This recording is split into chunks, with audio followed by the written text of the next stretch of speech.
नमस्कार दोस्तों, हिंदी एस्पिरेंट के यूट्यूब चैनल में आपका स्वागत है।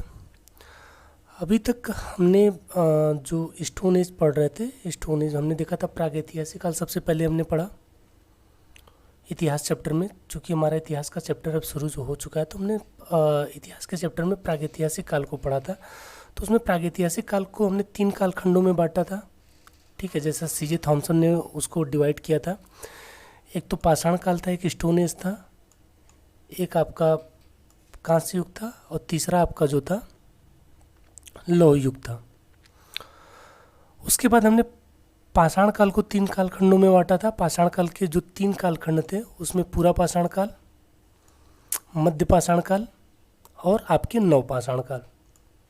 ठीक, 3 कालखंडों में बांटा था, पूरा पाषाण काल, मध्य पाषाण काल और नव पाषाण काल। ठीक है, चूँकि तीनों कालों में पाषाण उपकरणों की प्रमुखता थी, इसलिए इस युग को हमने स्टोन एज या पाषाण काल कहा था। और पाषाण काल में भी तीनों कालक्रम एक जैसे नहीं रहते। पूरा कालक्रम जो चूँकि 5 लाख ईसा पूर्व से लेकर ये 8000 ईसा पूर्व के बाद तक चलता रहा है, तो इतना लंबा टाइम पीरियड जो पाषाण काल का था, उसमें समय जो था मानव सभ्यता के लिए वो एक जैसा नहीं था। समय के साथ मानव ने अपनी टेक्निक में परिवर्तन किया था। इसलिए हम देखते हैं कि पाषाण काल को अध्ययन की सुविधा की दृष्टि से हमने 3 कालखंडों में बांट के पढ़ना है। एक पूरा पाषाण काल, एक मध्य पाषाण काल और नव पाषाण काल। जिसमें पूरा पाषाण काल का टाइम पीरियड देखिए, कोई एग्जैक्ट टाइम पीरियड किसी भी कालखंड, चाहे वो पूरा हो, चाहे मध्य हो, चाहे वो नव पाषाण काल हो, टाइम पीरियड खींचना या निर्धारित करना ये संभव नहीं है, जबकि हमारे पास साक्ष्य पुख्ता रूप से उपलब्ध नहीं है। तो ऐसे में जो विद्वानों के द्वारा जो कंसेंसस पॉइंट है, अर्थात जो सहमति का बिंदु है, वो पूरा पाषाण काल के लिए माना जाता है। 5 लाख से लेकर आपका 10,000 ईसा पूर्व तक का जो काल है, वो आपका क्या है, पूरा पाषाण काल का काल माना जाता है। और मध्य पाषाण काल का काल इसी तरह 10 लाख ईसा पूर्व से लेकर 8,000 ईसा पूर्व तक, और नव पाषाण काल का टाइम पीरियड आपका 8,000 ईसा पूर्व के बाद से प्रारंभ होता है। ठीक है, तो 5 लाख से लेकर 10,000 ईसा पूर्व, अर्थात सबसे लंबा पीरियड जो स्टोन एज में पूरा पाषाण काल, मध्य पाषाण काल और नव पाषाण काल में किसका चला है, तो आपका पूरा पाषाण काल का चला है। और ये पूरा कितना चला है, तो 4 लाख से ऊपर की समयावधि है मानव सभ्यता की। ठीक है, पूरा पाषाण काल में। और हमने इसी दौरान देखा था, पूरा पाषाण काल के बारे में भी थोड़ी हमने डिटेलिंग की थी कि जिस समय पूरा पाषाण काल चला, हमने कहा कि पूरी पृथ्वी को जो हमने कालखंडों में बांटा था, प्लेस्टोसीन है और आर्कियन, ये सब जो क्रम थे उसके, पैलियोजोइक, प्री पैलियोजोइक। ठीक है, ये जो इसके पहले का आप चैप्टर पढ़ेंगे तो वहाँ पे आपको ध्यान में आएगा। अभी यहाँ पर डिस्कस करने पर टाइम ज़्यादा लग जाएगा। तो वहाँ पे हमने जो पढ़ा था पूरा कालखंड, तो वहाँ पे हमने देखा था कि जब से पृथ्वी की उत्पत्ति 4.5 अरब वर्ष हो गए पृथ्वी की उत्पत्ति को लेकर। ठीक है, 4.5 अरब हो गए हैं किसकी, पृथ्वी की उत्पत्ति को लेकर। और इन 4.5 अरब वर्षों में पृथ्वी पे कई बार जीवन का आगमन हुआ है और कई बार जीवन का विलोपन हुआ है। जैसे आपने कभी सुना होगा कि डायनासोर जैसे जीव कभी पृथ्वी पर निवास करते थे, लेकिन बदलती जलवायु या जलवायु परिस्थितियों के कारण वो सर्वाइव नहीं कर सके और वो विलुप्त हो गए। ठीक है, ऐसे ही समय पे माना जाता है 3 से 4 बार ऐसा हो चुका है पृथ्वी पर जीवन का विलोपन। और ये जो जलवायु परिवर्तन भी हमने बताया था कि जलवायु परिवर्तन कोई नई घटना नहीं है, प्रकृति में हमेशा से जलवायु परिवर्तन होता रहा है। ठीक है, आदिकाल से। लेकिन अभी वर्तमान समय में जो जलवायु परिवर्तन का मुद्दा इसलिए चर्चा में है क्योंकि मानवीय गतिविधियों द्वारा जो जलवायु परिवर्तन है वो तेजी कर दी है। मानव ने अपने विकास की दौड़ में जो प्रौद्योगिकी जो जितनी अपनी डेवलप करती चली गई है, विनाशक हथियारों का निर्माण किया है, तो ऐसे में जो है उसकी प्रौद्योगिकी ने पर्यावरण को प्रदूषित किया है। और ये प्रदूषण के कारण जो है जलवायु परिवर्तन की दर बढ़ गई है। ठीक है, तो जलवायु परिवर्तन की कोई घटना नहीं है। जो हमारा आज का अध्ययन का बिंदु है, तो हमारा पूरा पाषाण काल है। ठीक है, चूँकि पूरा 4 लाख वर्षों से ऊपर का, आप जानते हैं 5 लाख से लेकर 10,000 तक चला है, मतलब 4 लाख वर्षों से ऊपर का टाइम पीरियड आपका पूरा पाषाण काल के साथ व्यतीत हुआ है। तो पूरा पाषाण काल में हमने कहा कि जो मानव था और चूंकि पहले हम काल की बात करते हैं, तो इस समय जो काल था वो कैसा था? पूरा पाषाण काल में, पूरा पाषाण काल में जो काल था वो हिमयुग का प्रभाव था। ठीक है, और ये हिमयुग का प्रभाव पूरा पाषाण काल के अंतिम युग तक आते आते, मतलब अंतिम समय तक आते आते ये हिमयुग का प्रभाव अब समाप्त होने लगा था। अर्थात जब हम मध्य पाषाण काल और नव पाषाण काल पढ़ेंगे तो वहाँ हिमयुग का प्रभाव जो था समाप्त हो चला था, और अर्थात जलवायु जो था अब बेहतर होने लगी थी। अभी वर्तमान जलवायु को प्राप्त नहीं किया गया था। वर्तमान जिस जलवायु में हम लोग रहते हैं वैसी जलवायु न मध्य पाषाण काल में थी न नव पाषाण काल में, लेकिन जलवायु परिवर्तन अब होने लगा था। अर्थात हिमयुग के बाद हमारा ये वर्तमान जलवायु को प्राप्त करने की क्रिया चलने लगी थी। तो जो पूरा पाषाणकालीन मानव था, चूंकि हिमयुग के प्रभाव में था, तो आप देखते हैं जो उत्तर भारत में जो शीतोष्ण, आप देखते हैं कर्क रेखा यहाँ से गुजरती है भारत के, ठीक है, और कर्क रेखा के उत्तर का जो क्षेत्र है वो शीतोष्ण कटिबंध में आता है। तो आप देखते हैं मेनली जो शीतोष्ण अर्थात हमारे यहाँ शीत ऋतु का जो प्रभाव अभी वर्तमान समय में देखिए, जो जैसे जम्मू कश्मीर हो गया, हिमाचल और जम्मू कश्मीर, उत्तराखंड, ये जब सब जो क्षेत्र हैं आज भी बर्फबारी या ठंडी यहाँ पे ज़्यादा पड़ती है। तो जब हिमयुग रहा होगा तो सिचुएशन और भी डेंजर रही होगी। तो आप देखते हैं कि प्रारंभिक चरण में जब समय पूरा पाषाण का चल रहा था, इन शीतोष्ण क्षेत्रों में मानव सभ्यता का आगमन नहीं हुआ। अर्थात जो है यहाँ पे बर्फबारी या हिमयुग का प्रभाव इतना अधिक था कि मानव सभ्यता के लिए अनुकूल दशाएं यहाँ पे उत्पन्न नहीं हो सकी थी, इसलिए मानव ने यहाँ पे निवास नहीं किया था। तो मानव ने यहाँ पे निवास, लेकिन आप देखेंगे जम्मू कश्मीर अगर यदि साक्ष्य भी मानव सभ्यता के यहाँ पे थोड़े बहुत मिले हो तो कहीं कहीं जम्मू कश्मीर में आप जिद्दार नदी की घाटी देखेंगे तो वहाँ पे आसपास में पूरा पाषाण काल के थोड़े बहुत साक्ष्य कहीं पे देखने को मिलते हैं। लेकिन हड़प्पा काल या वर्तमान समय में जैसे यहाँ पे लोग रह रहे हैं तो वैसे सिचुएशन वहाँ पे नहीं थी। समय के साथ जब मानव ने प्रौद्योगिकी बेहतर की या हिमयुग का प्रभाव कम होने लगा और जलवायु मानव के रहने की योग्य होने लगी, वैसे वैसे जो है फिर इन शीतोष्ण क्षेत्रों में भी मानव का आगमन हुआ। ठीक है, लेकिन जो आदि मानव अर्थात पूरा पाषाण काल युग का मानव था, इन क्षेत्रों में बसना उसने पसंद नहीं किया क्योंकि जलवायु सिचुएशन वो बहुत अच्छी नहीं थी यहाँ पे। तो यहाँ पे हम पूरा पाषाण काल को पढ़ रहे हैं, तो पूरा पाषाण काल में हमने देखा हिमयुग का प्रभाव था, इसलिए मानव ने जो था उष्णकटिबंधीय क्षेत्रों को चुना अपने रहने के लिए। चूँकि हिमयुग का प्रभाव तो हर था, चाहे उष्णकटिबंध हो चाहे शीतोष्ण कटिबंध। हालांकि ये ज्योग्राफी की बात है ना, यदि भारत की ज्योग्राफी की आपकी समझ होगी तो ये चीज़ें ज़्यादा बेहतर समझ में आएंगी आपको।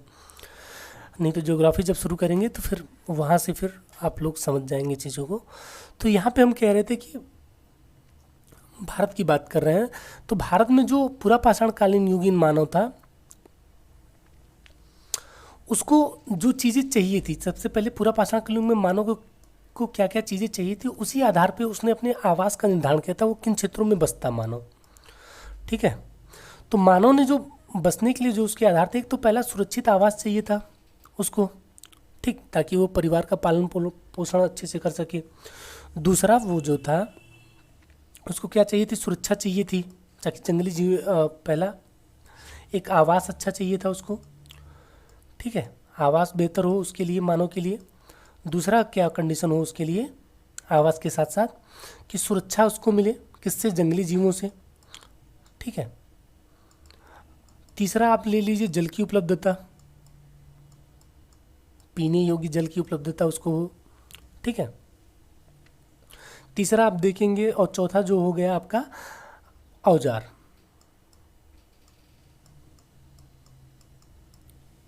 ठीक, और इसमें भी सबसे प्रमुख, यदि चारों में सबसे पूछा जाए तो इस पूरा पाषाण कालीन युगीन मानव के लिए क्या जरूरी था, तो वो था उसके लिए औजार अर्थात पत्थर के उपकरण। चूँकि मानव था उसके लिए तांबे और लोहे की उसमें सुलभता, तांबे और लोहा तो था, लेकिन उसको जो है उसने संसाधन के रूप में प्रयोग नहीं कर पाया था क्योंकि उसके पास टेक्निक नहीं थी। ठीक है, तो ये जो औजार थे इनको कैसे चाहिए थे, वो पत्थर के चाहिए थे। चूँकि उनको सुरक्षा चाहिए थी तो सुरक्षा के लिए भी औजार चाहिए थे। ठीक, और ये औजार किस लिए चाहिए थे, शिकार के लिए चाहिए थे। शिकार के लिए भी तो उनको औजार चाहिए, सुरक्षा के लिए भी, किसी भी जंगली जीव से आक्रमण से बचने के लिए, वह तो उनसे मलयुद्ध करें, तो मलयुद्ध करते तो मारे जाते बाघ या शेर से लड़ते हुए या अन्य जीवों से, क्योंकि जो जानवर होते हैं मानव से ज़्यादा बलिष्ठ होते हैं। तो उनको चाहिए था औजार, सुरक्षा के लिए भी और शिकार के लिए भी। तो औजार उनको तांबे और लोहे की खोज नहीं हुई थी और मानव इनसे परिचित नहीं था उस समय। तो मानव ने जो औजार बनाए वो पाषाण के उपकरण के बनाए। ठीक, तो पाषाण उपकरणों के जो औजार बनाए तो पत्थर से तोड़ के तो नहीं बना सकते थे डायरेक्ट, तो इन्होंने नदी घाटी सभ्यताओं की तरफ जोर दिया। ऐसी नदी घाटियों को चुना जो जो पहाड़ों से निकलती थी और अपने साथ क्या बहा के क्या लेके आती थी, छोटे छोटे पत्थर के टुकड़े। अब मिर्ज़ापुर में जाएंगे, आप किसी नदी घाटी में जाएंगे जो पत्थरों से निकलती हैं, पहाड़ों से निकलती हैं, तो वहाँ पर आप देखेंगे नदियों के किनारे बहुत सारे पत्थर के जो होते हैं, पत्थर जो है किनारों पे जमा होते हैं। ठीक है, इन्हीं पत्थरों को मानव ने सबसे पहले अपने औजार के रूप में प्रयोग किया जानवरों को शिकार करने के लिए और अपनी सुरक्षा के लिए। तो उन्होंने मैदानी क्षेत्रों में बसना इसलिए प्रेफर नहीं किया क्योंकि मैदानी क्षेत्रों में उनको वो औजार पत्थर के नहीं मिल पाते। तो पूरा पाषाण काल का जो मानव था, तो उसने जो अपने आवास के लिए किन क्षेत्रों को चुना, तो पहाड़ी और पठारी क्षेत्रों को चुना। जैसे दक्षिण भारत में ये जो दक्कन के पठार का वाला क्षेत्र है ये वाला, तो उसने दक्कन के पठार के क्षेत्र को चुना, और उत्तर भारत में उसने पहाड़ी क्षेत्रों को चुना। जैसे आप देखेंगे राजस्थान में अरावली रेंज को चुना उसने, फिर यहाँ पे पाकिस्तान वाले क्षेत्र में पोटावर के पठार वाले क्षेत्र को चुना। ठीक है, तो इस तरह मानव ने जो था पहला अपना आवास का क्षेत्र किन क्षेत्रों को चुना, तो वो पठारी क्षेत्रों को चुना। उसके पीछे कारण क्या था, क्योंकि उसको औजार यहाँ से आसानी से मिल सकते थे, जबकि मैदानी क्षेत्रों में उसको सर्वाइव करना या अपनी सुरक्षा करना, ये सब चीज़ें उसको आसानी से नहीं मिल सकती थी। इस काल में जो मानव था वो आवास के लिए क्या करता था, आवास के लिए कंदराओं या गुफाओं का उपयोग करता था। ठीक है, ठीक, आज चलिए आगे चलते हैं। तो देखिए पूरा पाषाण काल की बात कर रहे थे। पूरा पाषाण काल को क्या कहा जाता है, पैलियोलिथिक। तो हमने पाषाण काल को तीन कालखंडों में बांटा है। पूरा पाषाण काल, ठीक है, दूसरा मध्य पाषाण काल मेसोलिथिक, और तीसरा है नवपाषाण काल नियोलिथिक। ठीक, जिसमें से पूरा पाषाण काल का जो टाइम पीरियड है वो सबसे सर्वाधिक था। सबसे लंबा काल पूछा जाए तीनों कालखंडों में, पूरा पाषाण काल, मध्य पाषाण काल और नवपाषाण काल को में, तो उसमें जो सबसे लंबा पीरियड किसका था, तो पूरा पाषाण काल का। लगभग 4 लाख वर्षों का ये टाइम पीरियड है पूरा पाषाण काल युग में। हमने बताया कि पूरा पाषाण काल युग में जो था मानव या ये जो पृथ्वी थी वो किसके प्रभाव में थी, तो पूरी पृथ्वी जो थे हिम युग के प्रभाव में थी। इसलिए हम देखते हैं शीतोष्णकटिबंध और यूरोपीय सेक्टर में इस समय पूरा पाषाण काल युग में मानव का आगमन नहीं होता है। ठीक, आगे चलते हैं। जो पूरा पाषाण काल युग में, देखिए पूरा पाषाण काल युग में हिमयुग का प्रभाव अवश्य था, लेकिन इतना लंबा टाइम पीरियड, अर्थात 4 लाख वर्षों का टाइम पीरियड था। इन 4 लाख वर्षों में ऐसा नहीं था कि मानवों ने अपनी टेक्निक या प्रौद्योगिकी को बेहतर नहीं किया था। समय के साथ वर्तमान समय में भी ये डेवलप होता है, चूँकि मानव इस समय ज़्यादा प्रज्ञ है, ज़्यादा दक्ष है, तो यहाँ पे जो परिवर्तन की प्रक्रिया है वो बहुत तेज़ी से दिखती है। और पूरा पाषाण काल युग में मानव उतना दक्ष नहीं था।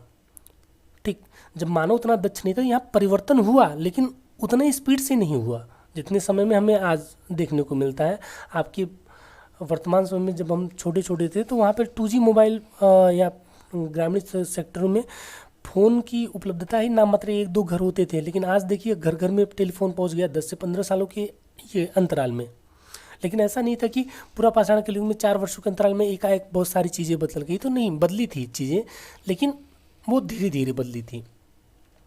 तो जब चीज़ें परिवर्तित हुई थी, मतलब 4 लाख वर्षों का टाइम पीरियड जो है, तो वो एक जैसी चीज़ें रही नहीं थी, समय के साथ उसमें बदलाव हुआ था, और इस बदलाव को विभिन्न कालखंडों में बांट के देखा गया। और इसका जो प्रयास किया, पूरा पाषाण काल युग को 3 कालखंडों में पुनः बांटा गया। ये थोड़ा कॉम्प्लिकेटेड आपको लग सकता है, स्टोन एज को 3 कालखंडों में बांटा गया, फिर उसमें से पूरा पाषाण काल, उसके बाद मध्य पाषाण काल और नव पाषाण काल खंडों का, चूँकि टाइम पीरियड इनका बहुत छोटा है। जैसे मध्य पाषाण काल को आप पढ़ेंगे 10,000 से लेकर 8,000 है, और 8,000 के बाद से आपका नव पाषाण काल शुरू होता है, तो इसको कालखंडों में नहीं बांटा जाता है। पूरा पाषाण काल को कालखंडों में बांटा जाएगा, और हम कोशिश करेंगे कि इसको बेहतर तरीके से पढ़ लें, और यहीं से थोड़ी आपकी कॉम्प्लिकेशन होगी, लेकिन यहाँ पे आपकी उस कॉम्प्लिकेशन को दूर करने का प्रयास किया जाएगा, ताकि आपको ज़्यादा चीज़ें रटनी नहीं पड़े, सारी चीज़ें आपको नॉर्मली वे में समझ में आ जाए।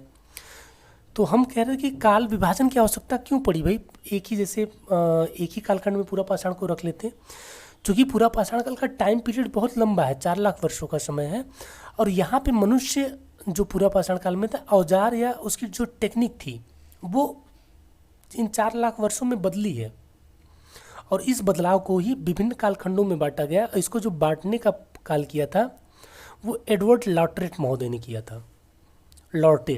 एडवर्ड लॉर्टेट महोदय ने इसको 3 कालखंडों में, ये प्रीलिम्स के एग्जाम पॉइंट ऑफ व्यू से मोस्ट इंपॉर्टेंट है कि 3 कालखंडों में किसने बांटा, तो एडवर्ड लॉर्टेट, इसको ध्यान में रखेंगे हम कि एडवर्ड लॉर्टेट महोदय ने पूरा पाषाण काल को 3 कालखंडों में बांटा, जिसमें निम्न पूरा पाषाण काल है, यही आपकी पूरा पाषाण काल के आगे निम्न लगा दीजिए तो निम्न पूरा पाषाण काल, और यहीं पूरा पाषाण काल के आगे मध्य लगा दीजिए, मध्य पूरा पाषाण काल, यहीं पूरा पाषाण काल के आगे उच्च लगा दीजिए, उच्च पूरा पाषाण। इन्हीं 3 कालखंडों में बांट के देखा गया। ठीक है, हम देखेंगे क्यों बांटने की जरूरत पड़ी, क्या हुआ। तो एडवर्ड लॉर्टेट महोदय ने 3 कालखंडों में बांटा, पूरा पाषाण काल में निम्न पूरा पाषाण काल, इसे ही पूरा पाषाण काल भी कहा जाता है। तो इसको कंफ्यूज मत हो, कहीं किताबों में पूरा पाषाण काल मिलेगा, कहीं में निम्न मिलेगा, तो जो आपको सूटेबल लगे वो ऐसे पढ़िएगा, तो कोई कंफ्यूज नहीं। पूर्व दे दे तो ये कंफ्यूज मत होइएगा कि यहाँ पे निम्न हमने पढ़ा था पूर्व मिल गया, तो याद रखिएगा पूरा पाषाण काल भी इसको कहा जाता है। ठीक है, और फिर आपका मध्य पूरा पाषाण काल, फिर आपका आया उच्च पूरा पाषाण काल। जो निम्न पूरा पाषाण काल का टाइम पीरियड है 5 लाख से 50,000, 50,000 से 40,000 और 40,000 से 10,000 ईसा पूर्व आपका उच्च पूरा पाषाण काल। यदि डेट याद करने में समस्या हो तो नहीं याद करिएगा तो भी चलेगी चीज़ें, ये डेट आपके कभी एग्जाम में पूछे नहीं जाएंगे, ये आपकी अध्ययन की सुविधा की दृष्टि से आप ताकि चीज़ों के कालखंडों को देख लें, बस इसलिए लिखा गया है। न एग्जाम में कभी पूछे गए हैं न पूछे जाने की संभावना है। ठीक है, हमने कहा पूरा पाषाण काल में जो प्रभाव था पृथ्वी पर किस जलवायु का प्रभाव था, तो हिमयुग का प्रभाव था। तो ये हिमयुग का प्रभाव पूरा पाषाण काल तक नहीं रहा, लेकिन जैसे निम्न पूरा पाषाण काल, मध्य पूरा पाषाण काल तक हिमयुग का प्रभाव रहा, लेकिन उसके बाद से हिमयुग का प्रभाव जो था उच्च पूरा पाषाण काल तक आते आते था। 40,000 से 10,000 का ईसा पूर्व का जो टाइम पीरियड है, इस काल तक आते आते हिमयुग का प्रभाव जो था यहाँ पे पूरा पाषाण काल में खत्म हो गया था। ठीक है, इसको कालखंडों में हमने कहा कि पूरा पाषाण काल में जो मानव के अवशेष है वो नाम मात्र के मिलते हैं, भारत में तो मिलते ही नहीं है क्योंकि जलवायु यहाँ पे बेहतर नहीं थी। तो जब जलवायु बेहतर नहीं थी तो यहाँ पे साक्ष्य मानव की नहीं मिले हैं, लेकिन मानव की जो द्वारा जो औजार प्रयोग किए जाते थे उनके साक्ष्य तो मिले हैं। तो उन्हीं औजारों की बेस पे इसको 3 कालखंडों में बांटा गया। जो निम्न पाषाण काल का मानव था वो पत्थर के जो औजार करता था वो काफ़ी बड़े और भारी होते थे। मध्य पाषाण काल का मानव जो था वो अपने थोड़े हल्के इसने समय के साथ इसने जो था हल्के उपकरण बनाना प्रारंभ कर दिए थे। मान लीजिए ये इतना बड़ा पत्थर का उपकरण प्रयोग कर रहा था तो ये इतना पतला, और उच्च पूरा पाषाण काल तक आते आते मानव ने पाषाण उपकरणों के साथ साथ मतलब पत्थर के उपकरण इनके और परिष्कृत हो गए थे और पतले धारदार नुकीले हो गए थे, और साथ में इसने हड्डी के उपकरणों का भी प्रयोग करना प्रारंभ कर दिया था उच्च पूरा पाषाण काल तक आते आते। तो यहाँ पे मानव जो था बड़े पत्थर के औजारों का उपयोग करता था। तो मानव बहुत दूर तक या तो बहुत दूर पर स्थित शिकार को ये जो था हंट नहीं कर पाता था, उसका शिकार नहीं कर पाता था। क्यों? क्योंकि जब भारी पत्थर आप 5 किलो के पत्थर को उठा के लेके किसी भी जानवर को मारेंगे तो लंबी दूरी तक उसको फेंक नहीं सकते हैं, तो मारेंगे कैसे? ठीक है, क्योंकि यहाँ पे टेक्निक उतनी अच्छी नहीं थी तो पत्थर उतने धारदार नहीं होते थे। नदी के किनारे से जो पत्थर मिलते थे उनको तोड़ फोड़ कर ये बना लेते थे अपने। लेकिन यहाँ पे मानव जो था मध्य पाषाण काल में मानव ने ये जो बड़े बड़े पत्थर के औजार थे इनको जो है पतला और शार्प कर दिया था, उसको रगड़ घिस के और नुकीला बना दिया था, और ये पत्थर के औजार थोड़े हल्के हो गए थे। और हल्के होने के साथ साथ ये पत्थर के औजार हल्के होने से मानव की गतिशीलता बढ़ी, अर्थात मानव बहुत तेज़ी से इनको लेकर बहुत दूर तक सफ़र कर सकता था और दूर पर स्थित शिकारों को हंट कर सकता था, अर्थात उनका शिकार कर सकता था। उच्च पूरा पाषाण काल, जब हिमयुग इस कालखंड में पूरा पाषाण काल में उच्च पूरा पाषाण काल में आके हिमयुग समाप्त हो जाता है। यहाँ पे हम देखते हैं कि औजार ये जो थे मध्य पूरा पाषाण काल में जो पत्थर के औजार और बेहतर हुए थे, यहाँ पे जाके और भी टेक्निक इनकी बेहतर हो जाती है। यहाँ पे पत्थर के उपकरणों को लकड़ी के डंडे के साथ उनका प्रयोग किया जाने लगा था, भालू के रूप में प्रयोग किया जाना था, तीर के रूप में प्रयोग किया जाने लगा था, नुकीले बाणों के रूप में। तो यहाँ पे टेक्निक और बेहतर हो गई थी उच्च पूरा पाषाण काल में, और साथ ही मानव ने हड्डी के उपकरणों का भी प्रयोग करना प्रारंभ किया था उच्च पूरा पाषाण काल में। ठीक, और जो हम अध्ययन करेंगे इस दौरान पूरा पाषाण काल का, वो हम सबसे पहले निम्न पूरा पाषाण काल का अध्ययन करेंगे, फिर मध्य पूरा पाषाण काल का अध्ययन करेंगे, फिर उच्च पूरा पाषाण काल का अध्ययन करेंगे, फिर तीनों का तुलनात्मक अध्ययन करेंगे ताकि आपको ये पूरा पढ़ते पढ़ते ही ये सारी चीज़ें याद हो जाएं। और उनमें से जो इम्पोर्टेंट पॉइंट रहेगा उसको हम ज़्यादा फोकस करेंगे और बाकी जो स्किप करने वाली चीज़ें होंगी उसको स्किप कर देंगे।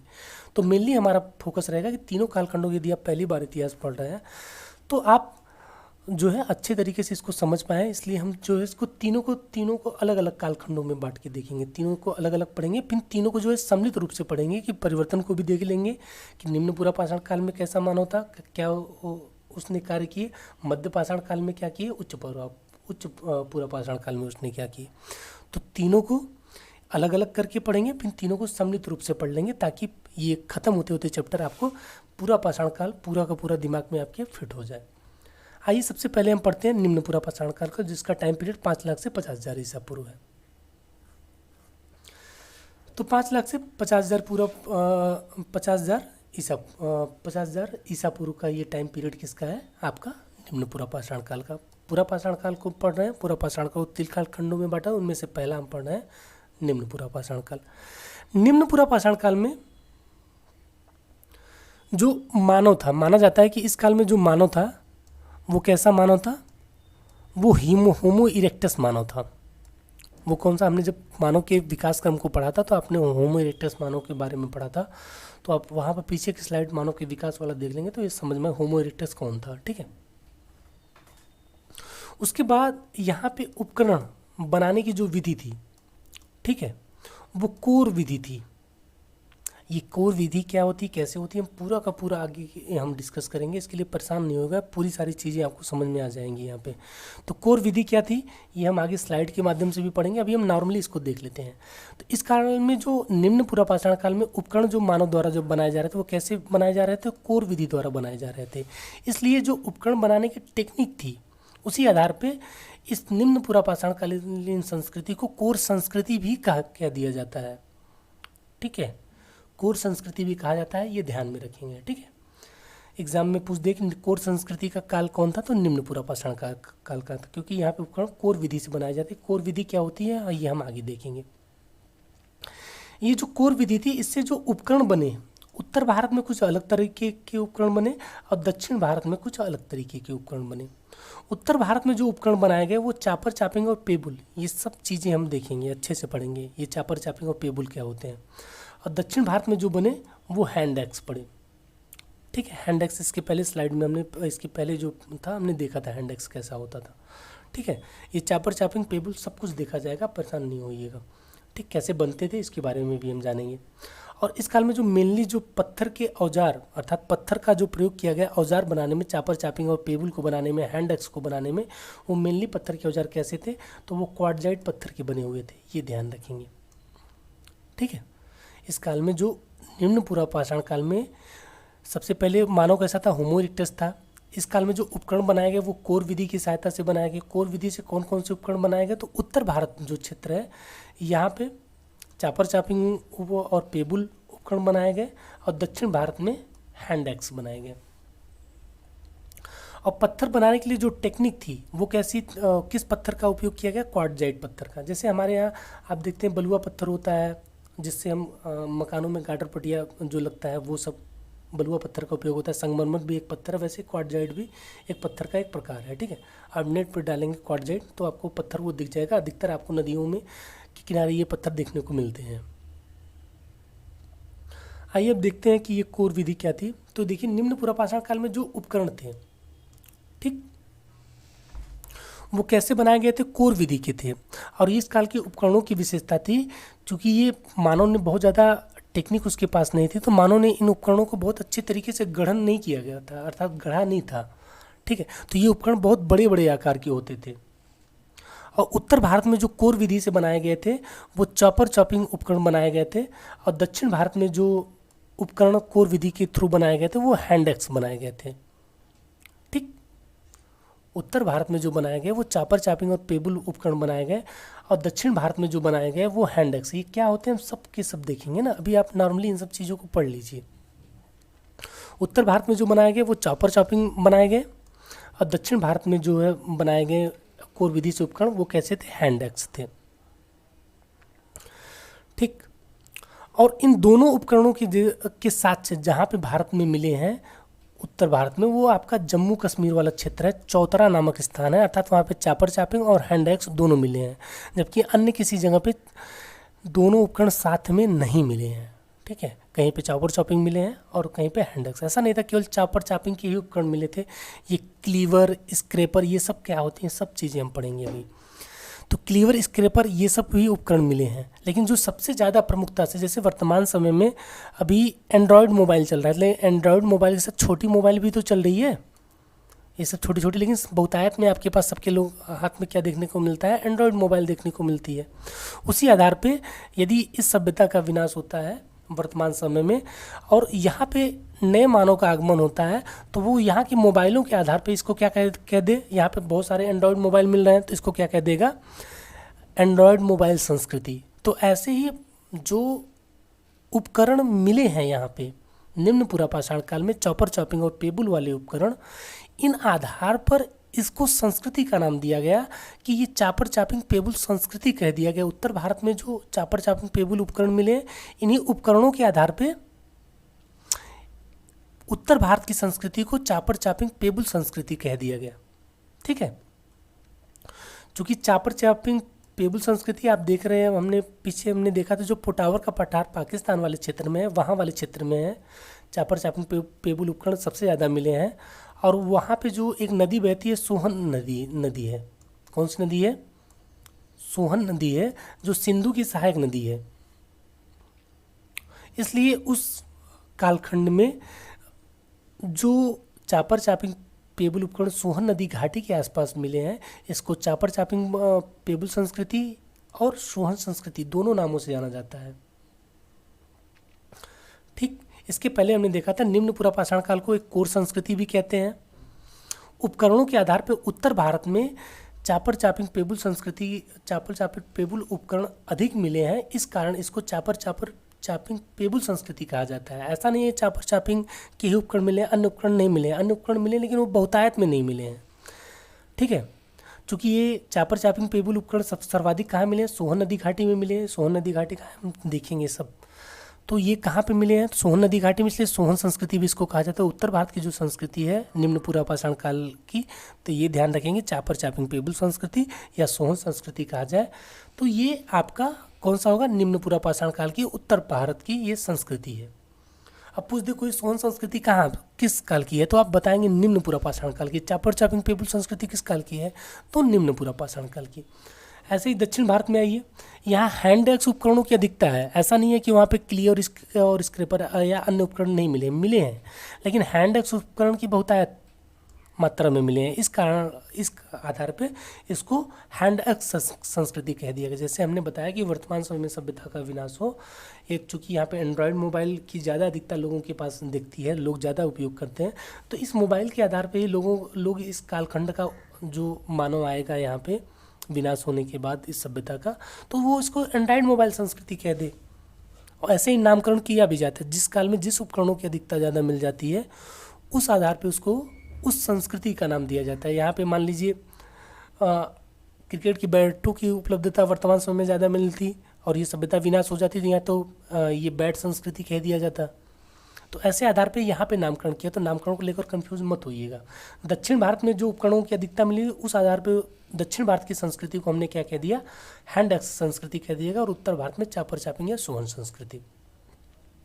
हैंड एक्स और चापर चापिंग उपकरण कहाँ पे मिले हैं, तो चौतरा जो जम्मू कश्मीर का क्षेत्र है वहाँ पे मिले हैं दोनों।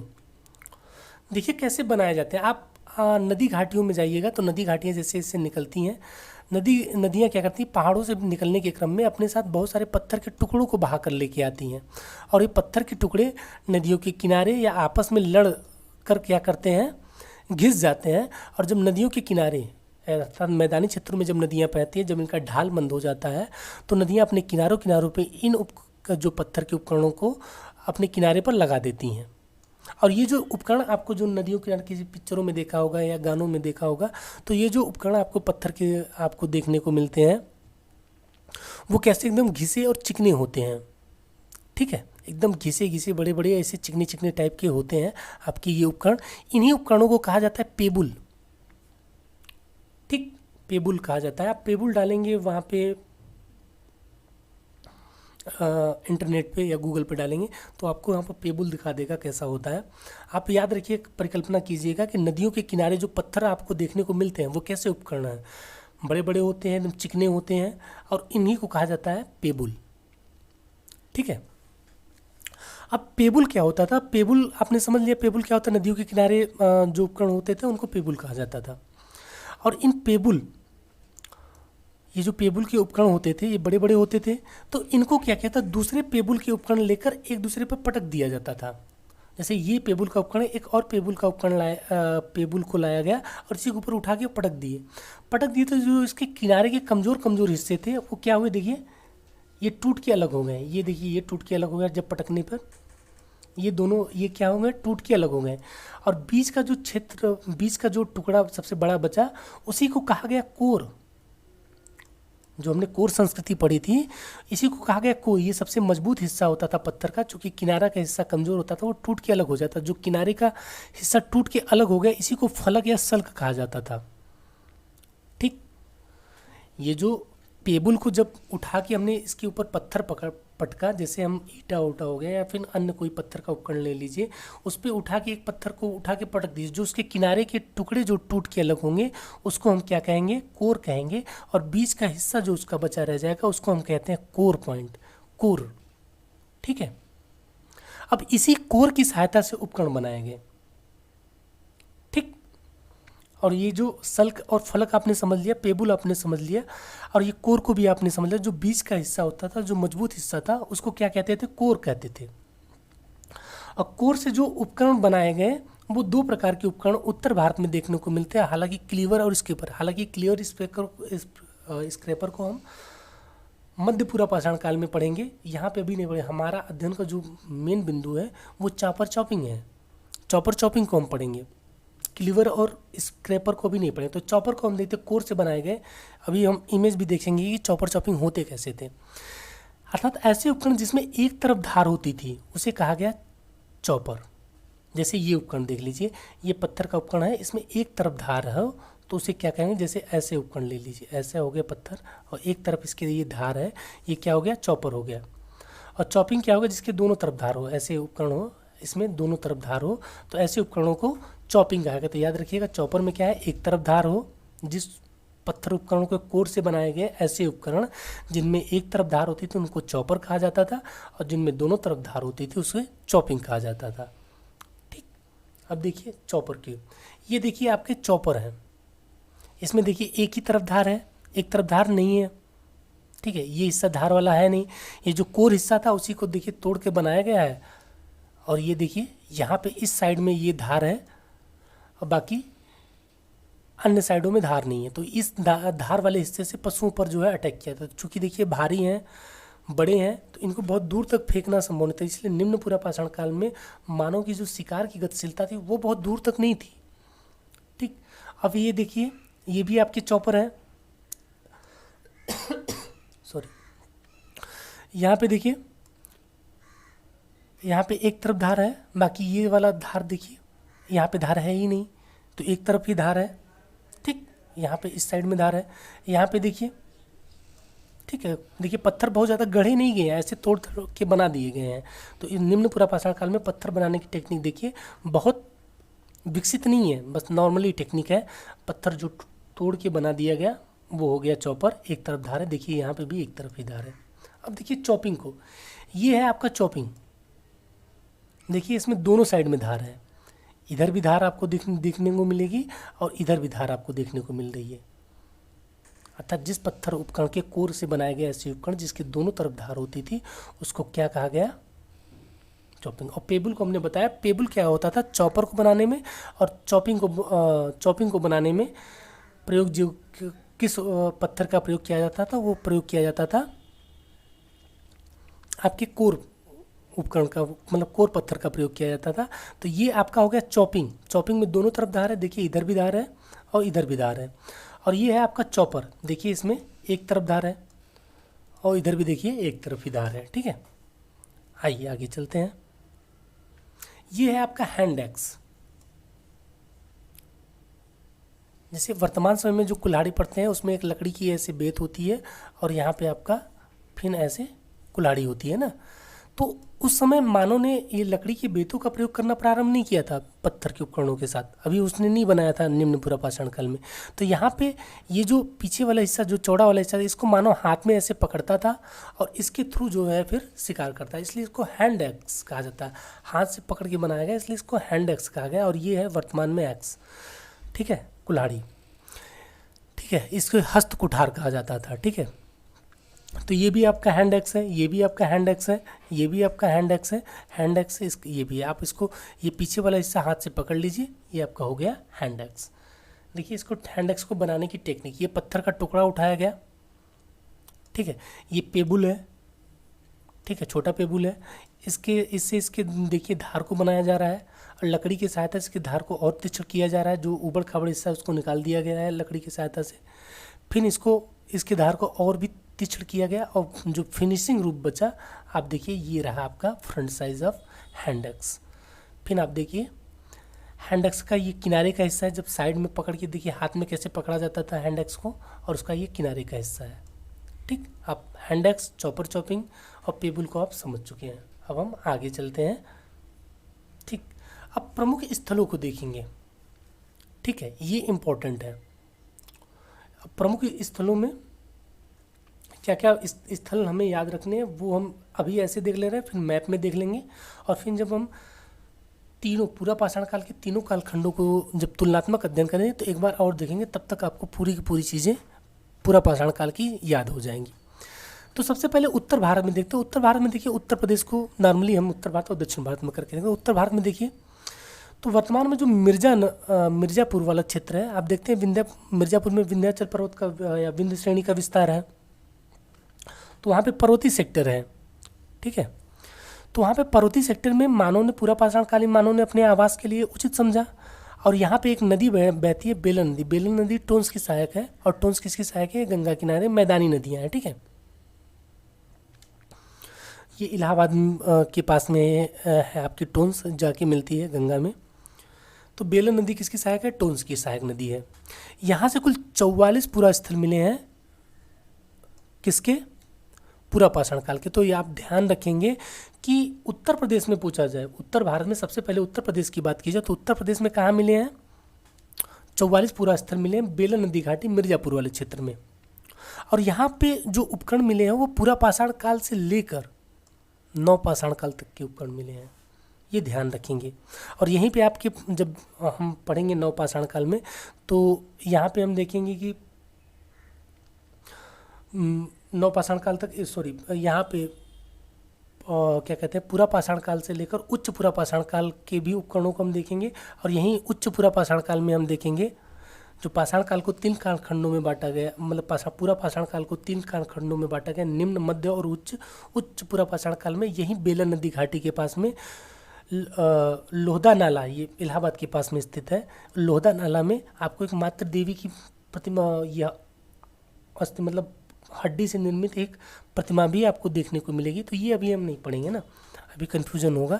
तो आप देखिएगा कि पूरा पाषाण काल में जो निम्न पूरा पाषाण काल हम पढ़ रहे हैं तो उसके प्रमुख स्थलों को देख रहे हैं। तो उत्तर प्रदेश में बेलन नदी घाटी है, वो जो बेलन नदी घाटी में 44 पुरा स्थल मिले हैं। ये बेलन नदी घाटी कहाँ पे? वो भी मिर्ज़ापुर वाले क्षेत्र में। और ये जो बेलन नदी घाटी है यहाँ पूरा पाषाण काल से लेकर पूरे नव पाषाण काल तक के उपकरण आपको देखने को मिलेंगे, ठीक है। पाषाण काल को आप जानते हैं 3 कालखंडों में बांटा गया है ना, पूरा पाषाण काल, मध्य पाषाण काल और नव पाषाण काल। और फिर पूरा पाषाण काल को 3 कालखंडों में बांटा गया है, वो पीछे आप पढ़ेंगे तो चीज़ें याद हो जाएंगी ना। आते हैं अब जम्मू कश्मीर में जो निम्न पूरा पाषाण काल के स्थल जो मिले हैं, कहाँ पे मिले हैं? तो लिद्दार नदी घाटी, ये पहलगाम के समीप स्थित है। यहाँ से एक हस्त कुठार मिला है, ये ध्यान रखेंगे। कहाँ से हस्त कुठार मिला है? उत्तर भारत में, तो कश्मीर में लिद्दार नदी घाटी में पहलगाम के पास में हस्त कुठार मिला है। राजस्थान में डिंडवाला वाला जो क्षेत्र है, ठीक। मध्य प्रदेश में आपका नर्मदा नदी घाटी में, नर्मदा नदी घाटी में 2 क्षेत्र मिले, एक नरसिंहपुर में और एक हथनोर ग्राम है। मध्य प्रदेश में। मध्य प्रदेश में दो स्थल आपको याद रखने हैं, मेनली आपको याद रखना है नर्मदा नदी घाटी। नर्मदा नदी घाटी में मध्य प्रदेश में किसके अवशेष मिले हैं? तो निम्न पुरा पाषाण काल के अवशेष मिले हैं। निम्न पुरा पाषाण काल में दो स्थल यहाँ पे प्रमुख है, एक नरसिंहपुर है, एक हथनोरा, जिसमें से हथनोरा आपको ध्यान में रखना है। यहाँ पे पुरा पाषाण काल मतलब निम्न पुरा पाषाण काल युगीन मानव की एक खोपड़ी मिली है। ठीक है, आगे चलते हैं। अब दक्षिण भारत में आ जाइए। यहाँ पे नेवासा जो लिखा है, नेवासा को कट कर लीजिएगा, नेवासा इंपॉर्टेंट नहीं है यहाँ पे, हालांकि नेवासा में भी साक्ष्य मिले हैं, लेकिन नेवासा आप जब मध्य पुरा पाषाण काल मिलेंगे तो वहाँ पे आपका नेवासा सबसे महत्वपूर्ण होगा। ठीक है, तो यहाँ पे जो अन्य महाराष्ट्र में आपको ध्यान में रखने हैं, अगर ध्यान में रखना हो, बहुत ज़्यादा इंपॉर्टेंट तो नहीं है आपको, चंदौली, ये यूपी वाली चंदौली मत ध्यान समझ लीजिएगा। ठीक है, चंदौली यहाँ पे भी है, चंदौली हो गई और एक कोरेगांव हो गया। ये दो स्थल आपको याद रखने हैं तो याद रखिए, नहीं याद रखने हैं तो छोड़ दीजिए। बाकी बेलन नदी घाटी आप याद रखिएगा यूपी में, और जम्मू कश्मीर वाला जो था आपका लिद्दार नदी पहलगाम, जहाँ से हैंडेक्स मिला है। फिर आपको याद रखना है मध्य प्रदेश का, मध्य प्रदेश में नर्मदा नदी घाटी में, नर्मदा नदी घाटी में हथनोर ग्राम याद रखिएगा, जहाँ से मानव की खोपड़ी मिली है। ठीक है, और राजस्थान में डिडवाना। तमिलनाडु में आ जाइए, तो तमिलनाडु में आपने पहले ही भी पढ़ा है, तो तमिलनाडु में याद करने में समस्या नहीं होगी। तमिलनाडु में पल्लवरम में, ये कहाँ है? दक्षिण भारत में दो ही इस जगह पे याद रखने हैं। महाराष्ट्र में याद रखना है कि चंदौली और कोरेगांव, कोरेगांव नहीं,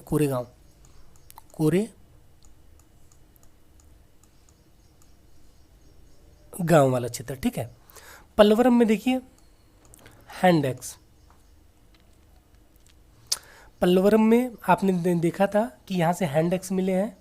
तो हैंडेक्स की खोज जो पल्लवरम में मिला था 1863 में, जो भारतीय ये जियोलॉजिकल सर्वे ऑफ इंडिया के अधिकारी थे रॉबर्ट ब्रूसफुट महोदय ने जियोलॉजिकल सर्वे ऑफ इंडिया की स्थापना की गई थी कि भारत में प्रागैतिहासिक माना जाता था। इससे पहले हमने पहले भी बताया गया है ये, कि माना जाता है कि भारत में आदि मानव के अवशेष नहीं मिले हैं, आदि मानव भारत में नहीं रहा है।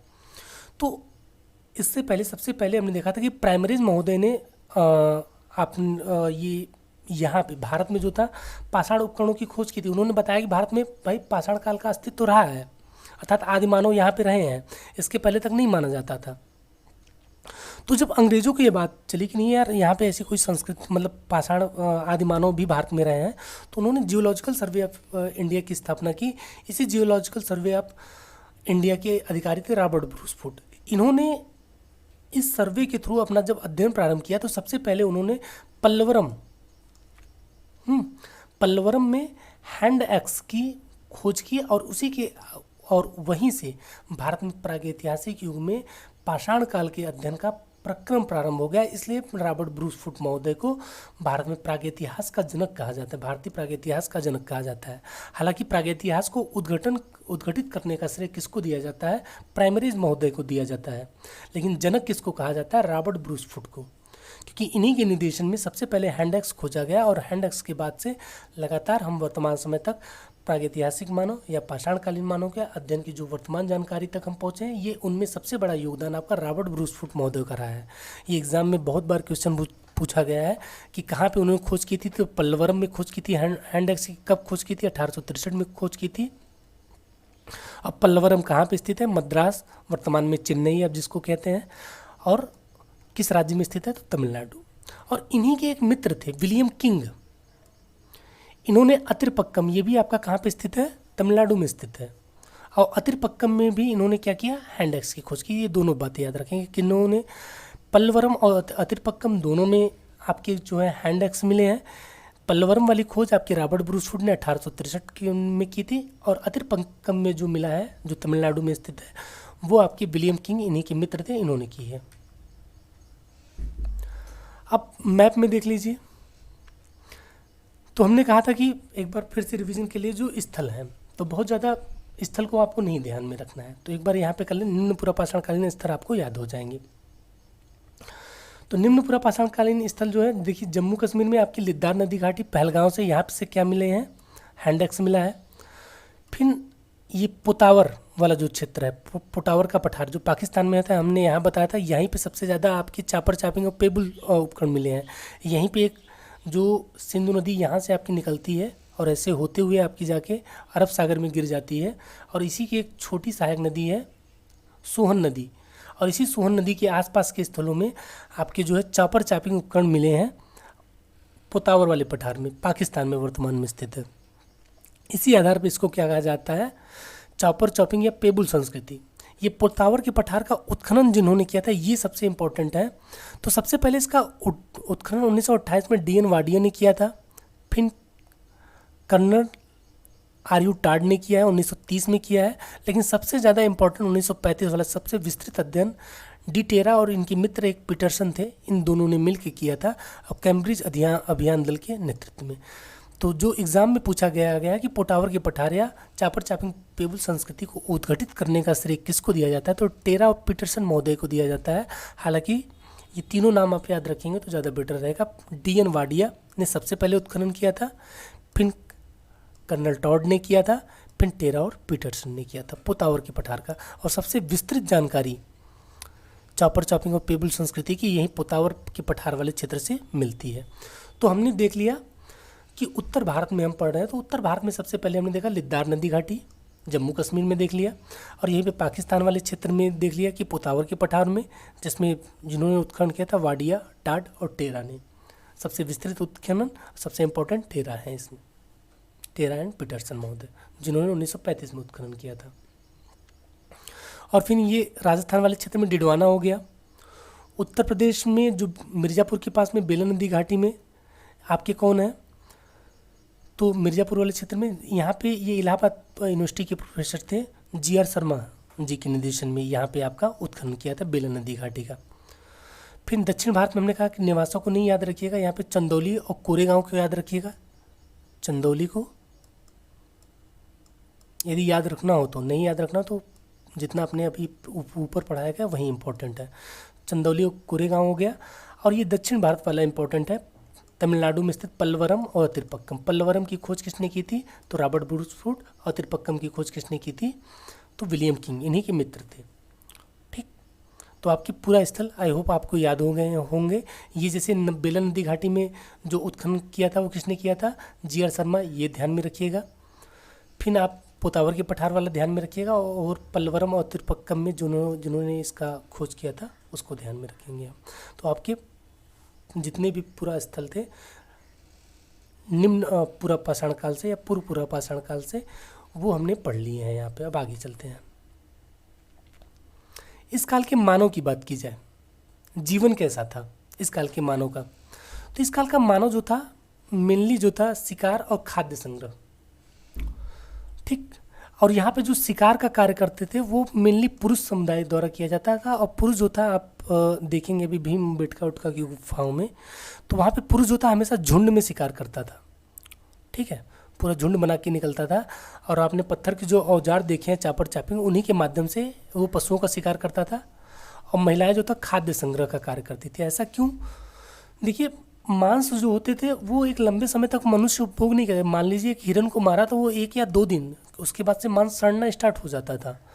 तो यहाँ पे जो मानव जो था और जो मांस था या शिकार था वो डेली डेली मिले ये भी ज़रूरी नहीं था। जब डेली डेली मिलता नहीं तो बेचारे खाते पीते कैसे।